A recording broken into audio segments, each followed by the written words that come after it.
Alright, so here we go. Week 3 predictions. Starting off, game to watch. It has to be Chiefs Ravens. You can make the argument these are the best two teams in the NFL.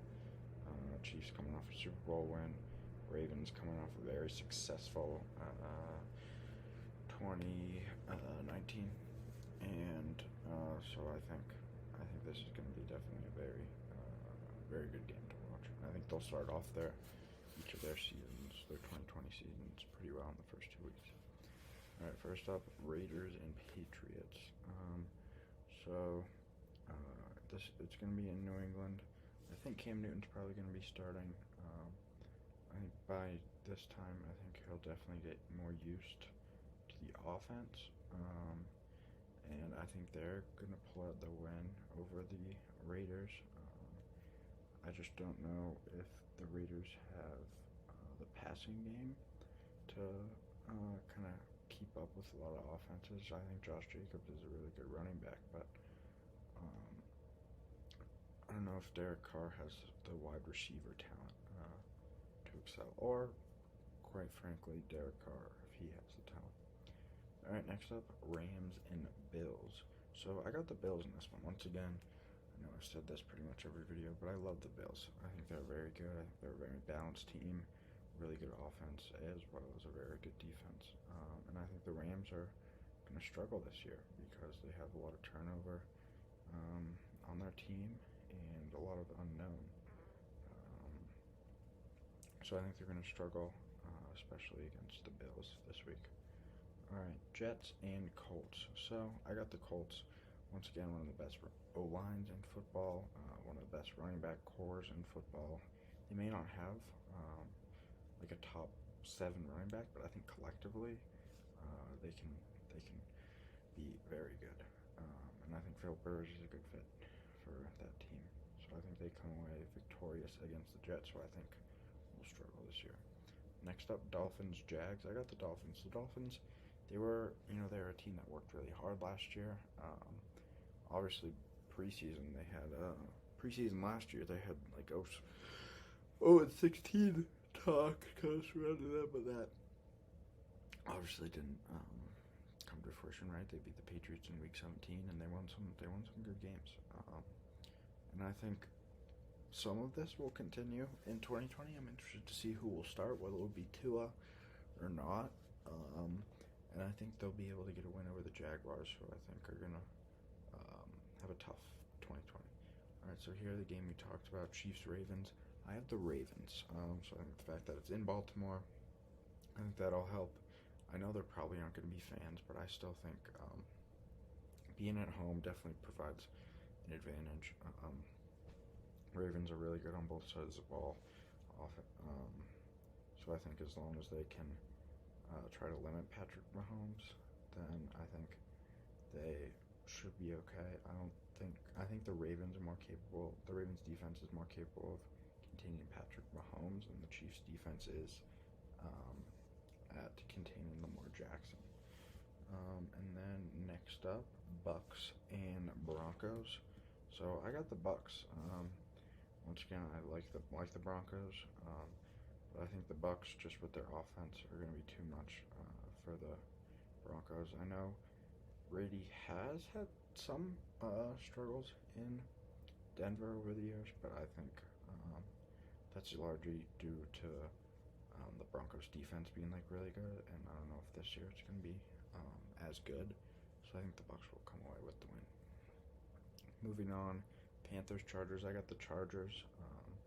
I think Tyrod Taylor's probably going to be starting, and I think the Chargers. I wouldn't be surprised if the Chargers have maybe a win against the Chiefs or something like that, but then also like a loss against maybe a team like the Panthers or something like that. Right? That's kind of the nature of the Chargers. They're really unpredictable. They're a classic, best team to not make the playoffs or most talented team not to make the playoffs. And yeah, but I think they'll get a win against the Panthers, and try to at least fight for a playoff spot in the tough AFC West. Next up, Texans and Steelers. Once again, the Texans, I think, are just going to struggle a lot throwing the ball, and just without DeAndre Hopkins, and I don't know which David Johnson we're gonna see. I think if obviously if we get the the Arizona one from a couple of years back, the Texans will be definitely a force to be reckoned with in that AFC South, which is it's up for grabs. I think. So that'll be interesting to see. But I think the Steelers will pull this out. They'll rely on that young defense as well as their um, playmakers on offense to beat the Texans. All right, so now for the Washington football team and the Browns. I like the Browns here. I think the Browns are in for a bounce back year this year. But their new head coach, they got Baker, obviously, Odell Jarvis, Nick Chubb, Austin Hooper. They have some good players on offense, and their defense, I think, has the chance to improve this year too. With Mack Wilson coming into his second year, um, I think they'll definitely be improved, and they'll be able to get the win over Washington. All right, Bengals, Eagles. I got the Eagles. Eagles, once again, if they're not plagued with injury, I think they're one of the best teams in the NFC. But obviously, that injury has always been a question for the Eagles, especially last year, especially at the wide receiver position. So we'll see. I think they're going to stay healthy at least this far. But I don't. That's definitely a question that needs to be asked. All right, next up, Titans and Vikings. So I got the Vikings here. I think Kirk Cousins, I think, is almost underrated. I know people talk about him a lot. A lot of times it's in a negative way. I'm of the belief that I don't think he's that bad.